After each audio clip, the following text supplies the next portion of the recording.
Bonjour, bonsoir à tous. 2 jours après l'attaque au couteau dans un train près de Cambridge au Royaume-Uni, ayant causé au moins 10 blessés, Anthony Williams, l'auteur présumé des faits, a été inculpé de tentative de meurtre, a indiqué donc ce lundi la British Transport Police BTP dans un communiqué. L'accusé a également été inculpé pour possession d'une arme blanche et pour une haute tentative de meurtre survenue le même jour à Londres, à une station du réseau donc de métro automatique d'Auckland Light Rail DLR. Il pourrait être donc impliqué dans 3 autres incidents selon la police.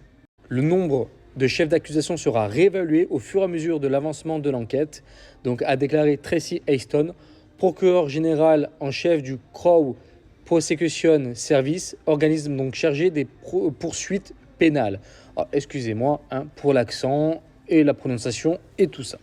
Samedi soir, les autorités ont été alertées vers 19h40 concernant plusieurs agressions à l'arme blanche à bord d'un train parti à 18h25 de Doncaster en direction de la gare londonienne de King's Cross. Le conducteur a dévié donc le train pour un arrêt d'urgence à Huntington, où la police a interpellé donc 2 suspects à 8 minutes après l'appel donc des agents. L'un d'eux aurait été neutralisé par un pistolet à impulsion électrique après avoir brandi un couteau, selon un témoin donc de la scène de l'arrestation. 5 des 6 blessés sont toujours hospitalisés ce lundi, dont un employé de la compagnie ferroviaire LNER qui a tenté d'intercepter donc l'agresseur. Donc bravo à lui pour son geste quand même, on va dire ça comme ça, héroïque, parce qu'il n'y a pas tout le monde qui l'aurait fait. Son état reste critique mais stable, a indiqué donc lundi le ministre des Transports Heidi Alexander sur Times Radio. À ce stade, la police a écarté donc le motif terroriste. Le suspect, né au Royaume-Uni, n'étant pas connu des services de police antiterroristes, des services de sécurité ou du programme britannique de prévention de la radicalisation.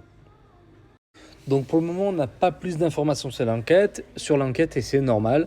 Par contre, moi, ce que je vois, alors est-ce que après c'est fait exprès ou pas, moi je pense que oui, mais bon, c'est que là, bizarrement, c'est un Britannique avec un nom entre guillemets blanc. Et là, on l'a directement. Alors que quand c'est des fois une agression terroriste ou d'un individu, par exemple français ou britannique, peu importe, mais ayant des origines, ou quelqu'un qui n'est pas britannique ou français ou peu importe, là par contre on n'a pas de suite le nom. C'est quand même bizarre. C'est quand même souvent le cas, moi je trouve.